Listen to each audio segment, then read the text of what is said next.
Sam Pitroda यांच्या विरुद्ध ईडीकडून आरोपपत्र दाखल करण्यात आले।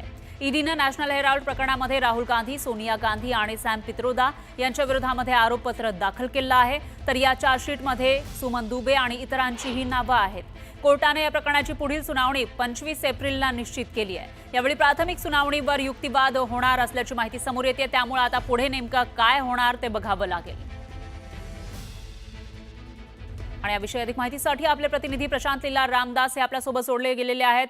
प्रशांत, काय सांगाल? हे प्रकरण अनेक वर्षांपासूनचा आणि आता आरोपपत्र दाखल झालेलं आहे राहुल गांधी, सोनिया गांधी यांच्या विरोधामध्ये, त्यामुळे या प्रकरणात आता प्रगती झाली असं म्हणता येईल का?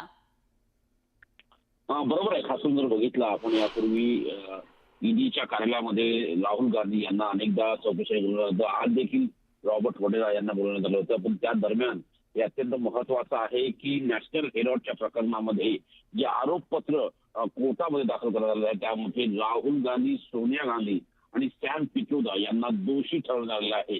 जो नॅशनल हेराल्डमध्ये भ्रष्टाचार झाला होता त्या भ्रष्टाचाराच्या प्रकरणी ईडीने आरोपपत्र दाखल केलं। त्या सुमन दुबे नावाचा आणि इतर काही लोकांना आरोपी करण्यात आला। या संदर्भात आता कोर्टात युक्तिवाद सुरू होईल। आता येत्या 25 एप्रिल रोजी या संदर्भात युक्तिवाद होईल। महत्वाचं म्हणजे आरोपपत्रामध्ये राहुल गांधी, सोनिया गांधी यांचं नाव आल्यामुळे आता या प्रकरणात राहुल गांधी दोषी ठरतात का हे देखील पाहणं अतिशय महत्वाचं असणार आहे। निश्चितच प्रशांत, याविषयीचे अपडेट आपण घेत राहूया। दरम्यान धन्यवाद तुम्ही दिलेल्या या सविस्तर माहितीसाठी। आणखी एक ब्रेकिंग न्यूज आहे। पुण्याच्या उत्तम नगर भागात कोयता हातात घेऊन एका तरुणानं दहशत पसरवली। फ्लॅटच्या बुकिंगची रक्कम परत मागितल्याचा राग मनात ठेवून आरोपी ऋषिकेश गायकवाड हा एका इस्टेट एजंटच्या अंगावर धावून केला। या घटनेचा थरकाप उडवणारा सीसीटीव्ही समोर आला आहे। तर या प्रकरणी उत्तम नगर पोलीस ठाण्यामध्ये तक्रार दाखल करण्यात आली आहे। हा व्हिडिओ तुम्ही बघितला तर हा व्हिडिओ एखाद्या सिनेमामधला नाहीये, तर ऍक्च्युअल मध्ये हे सगळं घडलेलं आहे। पुण्याच्या रोडवर हे सगळं घडत होतं आणि ते सीसीटीव्ही मध्ये कैद झाले। याविषयी अधिक माहितीसाठी आपले प्रतिनिधी अभिजित पोते हे आपल्यासोबत जोडले गेले आहेत। अभिजित, पुन्हा एकदा कोयत्याची दहशत पाहायला मिळालेली आहे पुण्यामध्ये, नेमकं काय घडलं होतं? खरं तर पुण्याच्या सुरक्षतेचा प्रश्न पुन्हा एकदा ऐरणीवर आलाय। कारण थोड्या वेळापूर्वीच आपण एक बातमी चालवली होती, तेही सीसीटीव्ही होते। भर दिवसा एका दुकानात खोट्या बंदुकीचा धाक दाखवत 30 तोळे सोनं आरोपींकडून लंपास करण्यात आलं होतं। आणि आता हा दुसरा पुणे शहराचा सीसीटीव्ही समोर आलेला आहे, तो म्हणजे उत्तम नगर भागातून।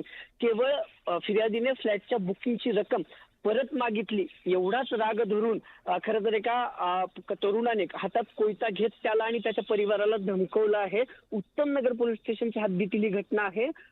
ऋषिकेश भगवान गायकवाड असं या तरुणाचं नाव आहे।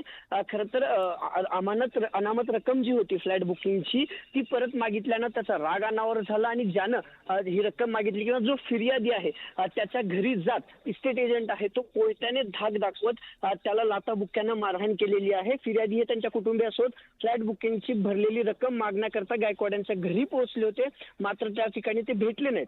गायकवाड यांच्या मुलाने म्हणजे ऋषिकेश गायकवाडने फ्लॅट बुकिंगचे पैसे मागितल्याचा राग मनात धरला।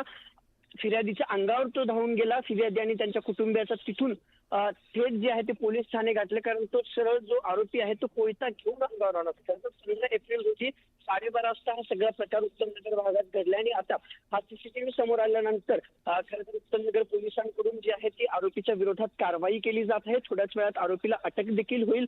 पण हा भयंकर जो सीसीटीव्ही आहे तो केवळ जो इस्टेट एजंट आहे। निश्चितच अभिजित, एकूणच असं म्हणता येईल की लोकांना कायद्याचा धाक उरलेला नाहीये का? अशा पद्धतीनं कायदा का हातात घेण्याचा प्रयत्न ते करतायत असा सवाल उपस्थित होतोय। त्यामुळे आता या प्रकरणामध्ये काय कारवाई होणार ते बघावं लागेल। धन्यवाद तुम्ही दिलेल्या या माहितीसाठी। यानंतर बुलेटिनमध्ये